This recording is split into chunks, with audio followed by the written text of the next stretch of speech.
해야 할 일을 잘 하는 사람이 있고, 또 해야 할 일을 맡겼음에도 잘못된 일이나 엉뚱한 일을 하는 사람들이 많이 있습니다. 해야 할 일을 잘 하라고 모든 혜택이 주어지는 것이죠. 제천의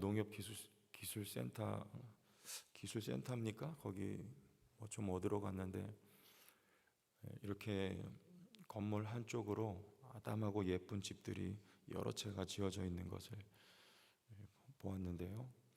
아마도 추측하건대 그 관사 같아요. 관사. 그 직원들의 복지를 위해서 그곳에 이제 지내라고 지어준 집 같은데요. 왜 그렇게 해줍니까? 해야 될 일을 잘 하라고 혜택을 주는 거죠. 해야 될 일을 잘하지 않을 때 그 주어진 모든 혜택은 소용이 없게 되는 것입니다. 오늘 이 말씀도 유다의 왕들에게 주시는 말씀입니다. 특별히 1절에 보면 유다 왕의 집에 내려가서 거기에서 이 말을 선언하여, 유다 왕의 집에, 왕궁을 뜻하는 것이죠. 3절 하반절에도 이곳에서 그렇게 말해요. 이곳에서 무지한 피를 흘리지 말라. 여기 다 유다 왕의 왕궁을 뜻하는 것입니다. 왕궁에는 왕이 살죠. 이 왕궁이 어떤 곳입니까? 그러면 오늘 구체적으로 왕궁을 이렇게 묘사합니다. 6절 보니까 여호와께서 유다 왕의 집에 대하여 이와 같이 말씀하시니라. 내가 내게 길르앗 같고 레바논의 머리나, 그렇죠?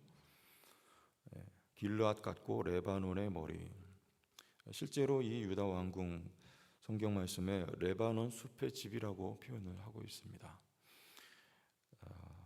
설명을 이미 드린 바와 같이 길르앗 그러면 요단 동편 땅을 길르앗 지역이라고 하는데 숲이 매우 울창한 지역이에요. 비옥한 지역이죠. 어디가요? 근데 유다 왕궁을, 지금 유다 땅의 유다 왕궁을 그렇게 표현하는 거예요. 레바논의 머리, 길르앗. 특별히 레바논은 기름지고 생산량이 많은 지역입니다. 그리고 왕궁을 지을 때 백향목으로 지었죠.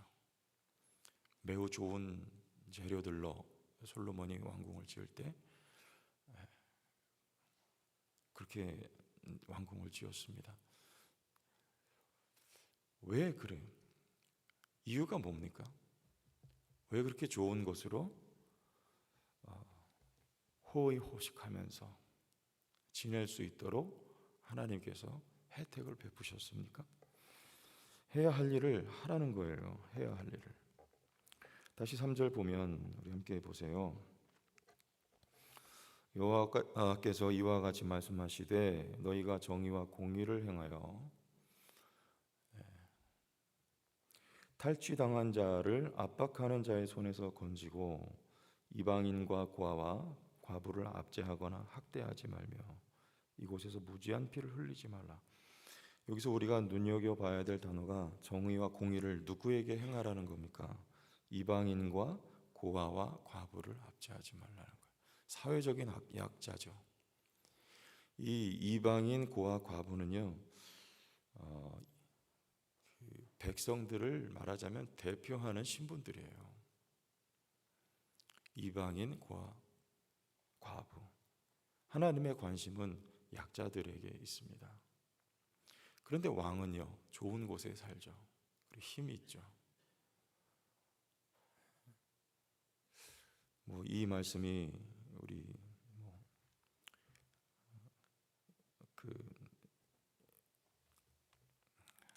이 단어 그대로를 적용해서 우리 사회의 약자들을 잘 돌봐줘야 된다. 그리고 난민들을 보호해야 된다. 이방인들, 난민을 잘 대해줘야죠. 그리고 우리가 사회적으로도 약한 분들을 도와야 됩니다. 하지만 그런 뜻만은 아닙니다. 성경은 좀 더 영적인 의미를 말해요. 출애굽기 17장에 보면 이제 아말렉과 이스라엘 백성이 전쟁을 하잖아요. 그때 이스라엘 백성이 아말렉을 이깁니다. 모세가 팔을 들고 이스라엘 백성들은 산 아래에서 전투할 때 모세의 그 들려진 손에 의해서 백성들은 승리를 하는데, 그 이야기 마지막 대목에 하나님 그런 말씀을 하세요. 내가 아말렉을 대대 진멸하겠다. 하나님 그런 선언을 하십니다. 이유가 뭔지 아세요? 신명기에 보면 아말렉이 행한 아주 비열한 짓이 있어요. 그게 뭐냐면 이스라엘 백성들이 대오를 지어서 행진할 때 그 뒤처져 있는, 떨어져 있는, 왜 뒤처져 있을까요? 군대 다녀오신 분들 행군하잖아요. 그럼 낙오하는 사람들이 주로 어떤 사람들입니까? 몸이 약하거나 의지가 약한 사람들, 낙오합니다. 한마디로 말하면 약한 사람들이에요. 백성들 가운데에도 약자들이 있었겠죠. 그들이 대오를 지어서 행군할 때 뒤처져 있었어요. 그런데 아말렉이 그 꼬리를 쳤단 말이에요. 하나님이 그것 때문에 대노를 하세요. 내가 아말렉을 대대 진멸하겠다고 선언하십니다. 여러분, 여러 자녀가 있지만 특별히 어떤 자녀한테 더 마음이 갑니까? 예전엔 10씩, 12씩 자녀 낳았죠? 저희 외할머님도 12 낳으셨어요. 근데 그 중에 몸이나 마음이 약한 자녀가 있기 마련이죠. 부모는 누구한테 더 마음 가요? 약한 자녀한테 마음 가죠. 그거 건드리면요, 큰일 나는 거예요. 우리 하나님 아버지 마음도 마찬가지입니다. 우리 하나님 약한 자들에게 마음이, 관심이 더 커요. 우리 공동체 안에서도요, 우리의 관심은 우리 공동체 안에서도 약한 자들에게 있어야 돼요. 우리 하나님의 마음은 그들에게 있습니다. 우리는 쉽사리 약한 분들 보면은 마음으로부터 배척하거나 좀 가볍게 여기기가 쉽죠. 우리 하나님은 그렇지가 않습니다. 아버지의 마음, 어머니의 마음과 같아요. 약자들에게 관심이 있어요. 하나님이 왕을 세우시고 길르앗 같고 레바논의 머리와 같은, 기름지고 또 생산이 많은 지역과 같은 레바논과 같은, 그리고 백향목으로 지어진 궁에서 그렇게 편안하게 지낼 수 있도록 허락하여 주신 이유는요, 그와 같은 약자로 대변되는 백성들을 섬기라는 거죠.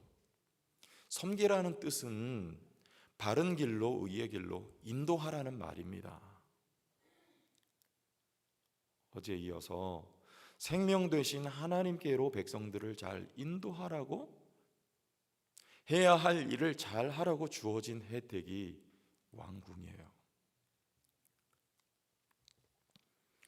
신약 성경으로 넘어오면 이 약자, 가난한 자에 대한 의미가 영적인 것임을 말씀을 해요. 사회적인 약자의 차원을 넘어서 특별히 누가복음에 보면 소자의 이야기 나오죠. 소자에게 행한 것이 곧 내게 한 것이라고 소자를 굉장히 중요하게 여기시는 대목을 말씀하고요. 소자에게 냉수 한 그릇 대접한 것은 곧 나에게 한 것이라고 주님 말씀하시고요.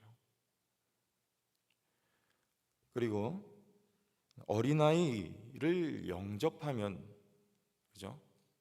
어린아이를 영접하는 것에 대해서 굉장히 강조를 하시고요. 너희가 어린아이와 같지 않으면 하나님의 나라에 들어갈 수 없다고까지 말씀을 하시죠. 그리고 과부의 두렙돈을 받으세요. 부자의 많은 재물이 아니라 가난한 과부의 두렙돈을 하나님이 흠양하십니다. 그리고 누가복음 18장에 가면 과부의, 억울한 과부의 부르짖음을 하나님이 들으시지 않겠느냐, 과부의 기도를 하나님이 들으신다고 말씀하세요. 이 이미지들이 다 뭡니까? 구약으로 말하면 이방인과 고아와 과부에 해당하는 약한 자들의 뜻합니다. 그럼 신약으로 넘어와서 이 약한 자들, 하나님의 백성들입니다. 말하자면 하나님의 백성이 누구예요? 힘 있는 자예요, 가진 자가 아니고요, 힘 없는 자들, 예수님의 제자들을 보세요. 하나같이 별 볼 일 없는 사람들, 가난한 자들, 약한 자들. 예수님은 항상 그들과 함께 하셨잖아요. 병든 자들, 소외된 자들. 왜요? 그들이 하나님 나라에 가깝기 때문에 그래요. 가진 자들, 소유한 사람들은요, 예수님을 십자가에 매달아 죽이는 일에 당시의 종교 지도자들이죠. 앞장섭니다. 그런데 누가 예수님을 영접해요? 마태복음 5장에 심령이 가난한 자예요. 심령이 가난한 자는 복이 있나니. 뭐 어떤 자예요? 가난한 자가 복이 있다고요. 어디 가요? 심령이 가난한 자예요. 마음이 약한 자예요. 마음이 병든 자예요. 그들이 누구를 찾아옵니까? 가난하니까 하나님을 부르짖죠. 약하니까 하나님을 의지할 수밖에 없죠. 나의 병 고쳐달라고 주님 앞에 나아간 사람들이에요. 12회를 혈루증으로 앓았던 여인, 예수님의 옷자락을 믿음으로 붙든 여인, 그들이 하나님의 백성들입니다. 왕은요, 그들을 위하여 존재하는 사람이에요. 하나님 왜 높였습니까? 다윗을 하나님 왜 높였습니까? 하나님의 관심은 다윗보다 백성들에게 있는 거예요. 약한 자들에게요. 그들을 하나님 뜻 가운데로 내게로 인도하라고 세운 사람들이 바로 왕이라는 거죠. 그 소임을 잘 감당하라고 베푸신 혜택이 왕궁이에요. 이 시대의 왕은 누굽니까? 우리의 영원하신 임금은 예수 그리스도예요. 그러나 그리스도 안에서 여러분 한 사람 한 사람도 왕이라고 말씀하셨어요. 우린 누구를 인식해야 됩니까? 왕이신 하나님을요. 예수 그리스도를 인식해야 돼요. 그가 원하는 것이 무엇인지를 우리가 알아야 돼요. 어떤 거예요? 하나님이 우리에게 주신 것을요. 하나님이 우리에게 주신 건강은요. 하나님이 우리에게 주신 이 땅에서의 생명은요. 하나님 여러분에게 베푸신 삶의 풍요로움은요. 하나님이 여러분 베푸신 그 무엇이 있다면 뭐 하라는 것입니까? 왜입니까? 왜 나를 오늘 높여주셨습니까? 하나님의 백성들을 의로운 곳으로 인도하려는 사명이 목적이죠. 성도교회가 여기 왜 있습니까? 왜 40년을 지내오면서 기적 같은 부흥을 경험하게 하셨습니까? 하나님의 백성을요, 옳은 곳으로 인도하라는 거죠. 특별히 약한 사람들, 제천 지역에, 이 땅에 무수한 하나님 품으로 돌아올 하나님의 택한 백성들을 위하여 성도교회는 여기 세워진 것이고요. 그 사명을 감당하러 여러분 하나님 직분 주신 것이고요. 여러분의 사업을 축복하실 것이고요. 필요하다면 건강도 주실 것입니다. 마음을 새롭게 하세요. 오늘 내가 숨쉬고 있는 이유가 무엇인지, 왜 오늘도 내가 힘있게 살아내야 하는지, 나에게 주어진 삶의 현장에서 왜 성실해야 되는지, 왜 열심을 내야 되는지, 왜 최선을 다해야 되는지 기억하십시오. 제가 뵌 분들 중에 가장 멋있는 분들이요, 외국에 많이 나가보지 못했지만 외국에 나와서 사업하시는 분들 봤어요. 그 동남아시아 못 사는 나라에 와서 사업을 해요. 이유가 뭔지 아세요? 복음 전하는 거예요. 선교하는 거예요. 거기 나와서 그들과 함께 살면서 비즈니스 하면서 그들이 복음 전하는 게 목적이에요. 알고 보니까 얼마나 멋있는지 모르겠습니다. 선교적인 삶을 사는 거죠.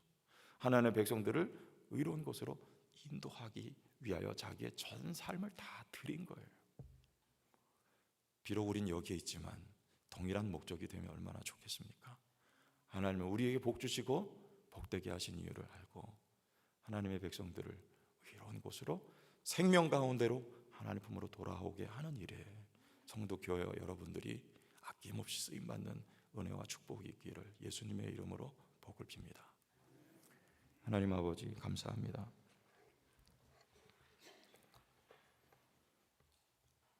우리에게 주어진 삶을 주신 사명 따라 아낌없이 주 앞에 올려드리는 거룩한 산 제사를 드리게 하여 주옵소서. 내 양을 치라 먹이라 말씀하셨던 예수님의 말씀을 우리의 삶에 잘 적용하고 하나님께서 나에게 주신 모든 것들을 주신 목적을 따라 드리는 지혜롭고 복된 인생이 다 되게 하여 주옵소서. 오늘도 최선을 다하고 주와 동행하며 승리하는 삶이 되게 도와주옵소서. 예수님 이름으로 기도합니다. 아멘.